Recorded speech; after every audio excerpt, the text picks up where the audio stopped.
So, good morning, ma'am. I am Jolarvin Kides, and my topic for today is about apportionment. So, apportionment is a method of distributing few items proportionally into several groups based on group population sizes. So, basically, apportionment is the process of distributing something such as resources, seats and legislature, or funds among different parties or group based on specific criteria or rules. So the goal of apportionment is to ensure fairness and proportional representation. In the context of legislative bodies, apportionment typically refers to how seats are distributed among regions or states based on population size. So, for example, in the United States, the number of seats each state holds in the House of Representatives is determined through a process of apportionment based on population data from the US Census.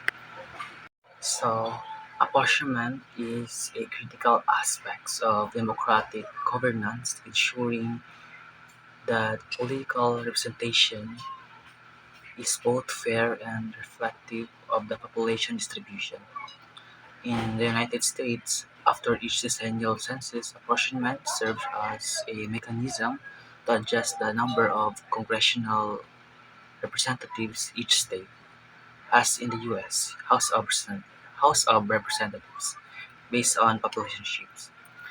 The goal is to ensure that each representative speaks for roughly the same number of people, which is fundamental to the concept of equal representation. The process is governed by constitutional and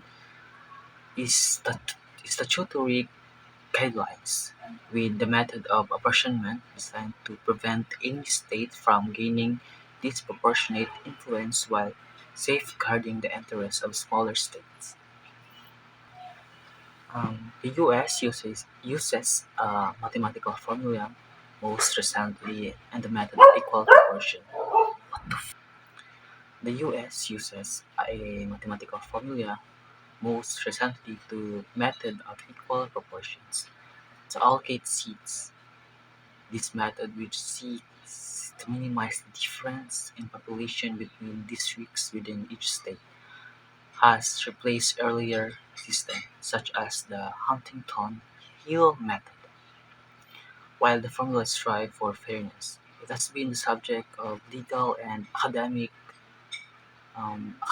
debates, especially when it results in what some argue are minor, mathematically anomalies, such as rounding errors that affect the final distribution of seats. These anomalies sometimes raise concerns that the apportionment process may not be perfectly proportional, leading to the calls for reform or alternative system. Apportionment also has significant political and economic implications beyond legislative representation. The number of representatives a state has can influence its political clout on the national stage, affecting its ability to pass or block legislation, and even its share of federal funding, which is often distributed based on population data. Furthermore, apportionment can impact electoral politics.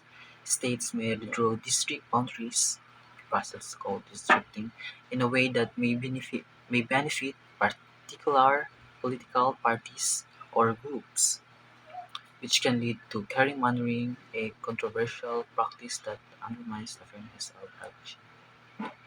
The concept of apportionment isn't unique to the US. Other countries use similar systems to ensure that legislative bodies reflect population size. For example, the European um,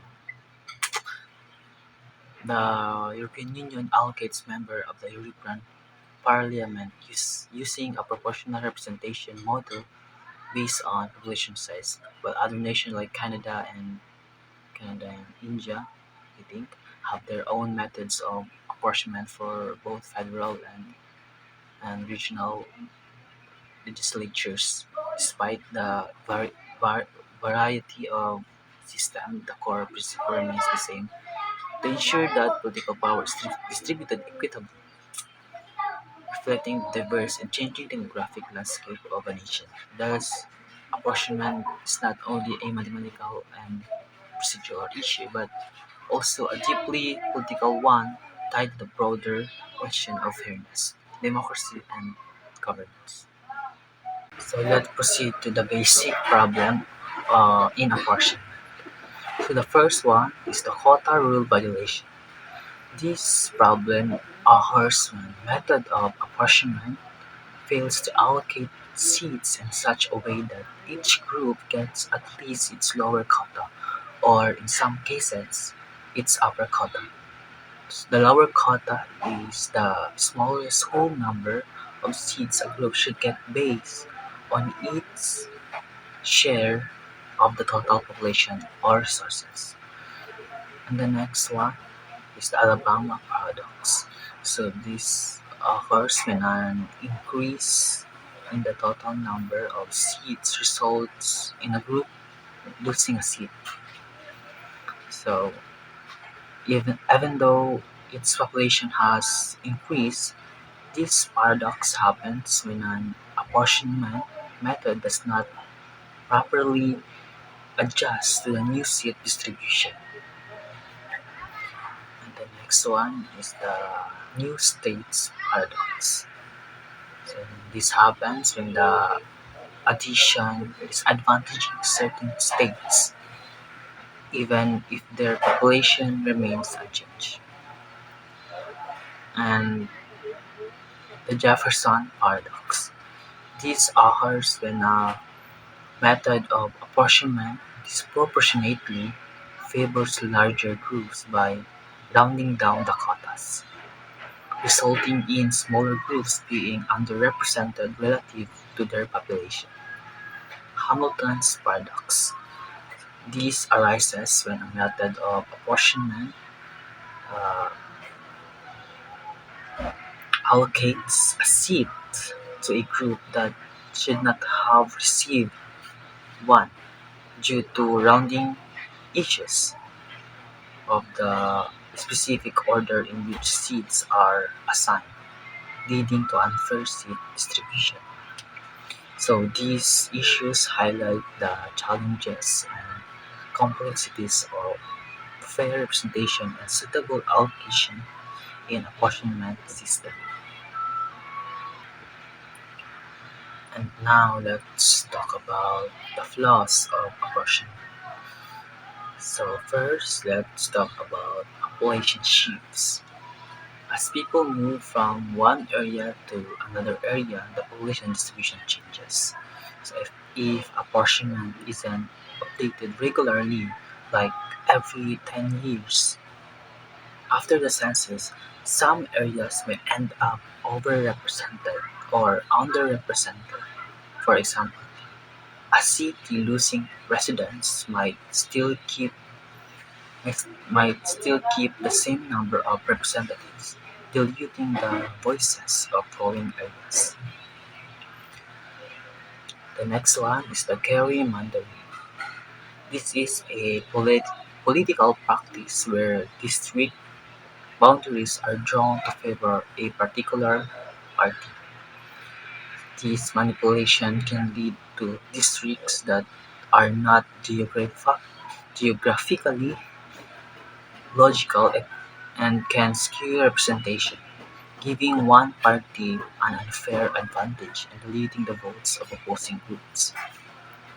The third flaw involves the complexity of apportionment. So, complexity of the apportionment formulas used to allocate seats. So these formulas can be quite complicated and the results might not be clear or intuitive. So this complexity can lead to disputes and confusion over whether the distribution is fair. And another is significant issues is the underrepresentation of minority groups. So if apportionment doesn't account for demographic diversity, um, certain groups may not have adequate representation in government, leading to policies that overlook their needs and concerns. So finally, let's consider the disproportionate influence some smaller states or districts might have. So in a system where each state has a minimum number of representatives, smaller states can have more influence per capita compared to larger states, skewing the balance of power in decision-making processes. So overall, while apportionment is essential for